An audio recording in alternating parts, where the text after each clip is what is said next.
Okay, we're going to start looking at how we can use trigonometry with angles and side lengths in triangles that are not right-angled triangles. So the first rule we're going to learn is called the sine rule. Okay, so we're going to look at first at how we derive this rule. Okay, so this is something we would expect you to be able to do on a test to show us what the sine rule is and why it is what it is. So we start with a triangle ABC. Okay, so this is angle A, angle B, angle C, and then the relative side lengths are A, B, and C, labeled by those small letters there. Now, if I drop a perpendicular down to point P, okay, I'm going to label this side, that length there H, okay, because that's the length of, that's the height of the triangle. So if I look at angle A, I could say that the sine of A, okay, is equal to the opposite, which is H, over the hypotenuse, which is B, side B. Rearranging that, I can get that B times the sine of A is equal to H. Similarly, if I do the same thing with angle B, now looking at this right angle triangle, I can say that the sine of B is equal to the opposite, which is H, over the hypotenuse, which now is A. So again, rearranging that, I get A times the sine of B is equal to H. So if these are both equal to H, then that means that they're equal to each other. So I get that B times the sine of A is equal to A times the sine of B. And I'm just going to rearrange this to get it in its more recognized format. So if I divide both sides by the sine of B, it'll cancel out of this side. So I'll just show you that for this one. So that cancels there, so that I get B sine of A over sine of B is equal to A. And then if I divide both sides by sine of A, it'll cancel out of the left-hand side, leaving me with B over sine of B is equal to A over sine of A. Okay, and that is the sine rule. Now we could do the same thing with angle C, but just to save a bit of time, that will also hold true for sine of C. Okay, so what that's basically saying is that the length of any side B is equal, divided by the sine of the opposite angle, is equal to the length of another side A divided by the sine of the opposite angle. Okay, so we're going to take a look at some examples at how this works. First of all, we just have to remember that when we're labeling triangles, we label the angles with capital letters, and then if this is angle A, then the one across from it, the side across from it, is side A. And if this is angle B, then the side across from it is sine B. And this is angle C, then the side across from that is the side C. So it's really important that we get the labeling right. Okay, in the first two examples, we're going to work out one of the unknown sides. Okay, and in order to work out an unknown side, we need to know two of the angles and one other side. So here we have two angles and one side, so we can work out the third side. And just recognize again that we're not working with right angle triangles here, we're working with any triangle. So always start with the one that you're looking for. So here we're looking for side A. So that means that this one across from it is angle A.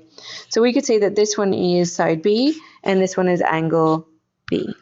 Okay, we only need two of these. We don't need to use all three to make this formula work. So A over the sine of A, which angle is 45 degrees in this case, is equal to B, which is 5.1, over the sine of B, which is 60 degrees.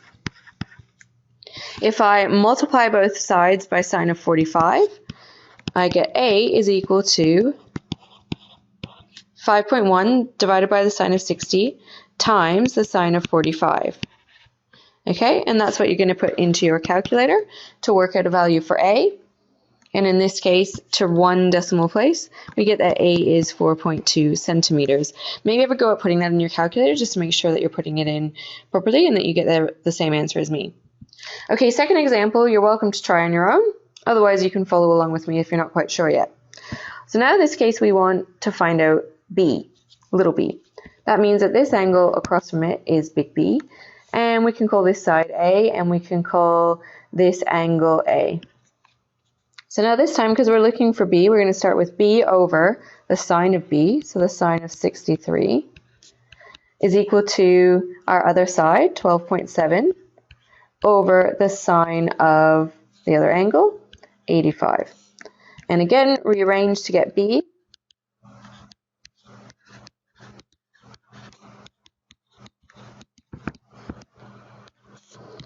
And working that out, we get that B is equal to 11.4 centimeters. Okay, so now we're going to try and work out a missing angle using the side rule. And in order to do this and not have to rearrange a lot, it's much better to write these ratios with the angle on the top. So we've just flipped them around, so we get sine A over A equals sine B over B equals sine C over C. Okay, and you can do this. So in this case here, we want to work out what x is.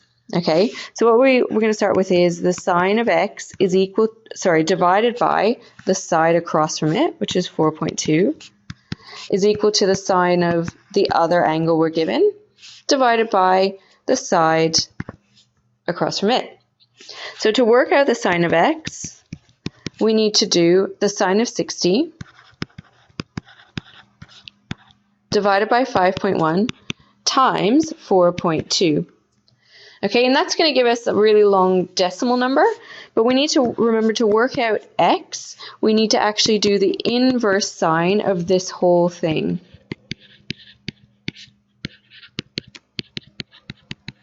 And it's probably best for you to just put it in your calculator like this, so that way you don't have any rounding errors. So when we put that in our calculator, we get an answer of, to the nearest degree, x being 45 degrees. Okay, in this one here, we're trying to work out this angle theta.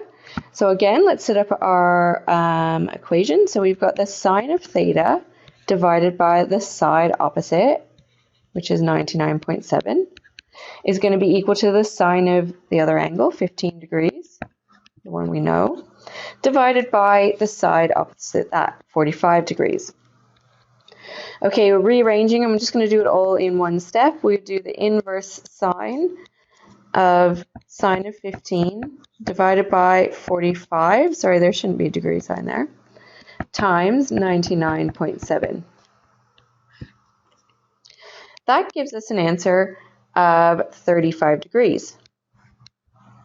Now hopefully you're looking at this diagram thinking, hey, wait a second, how can that angle there be 35 degrees? It's clearly more than 90 degrees. And that's because our calculator only calculates the acute angles.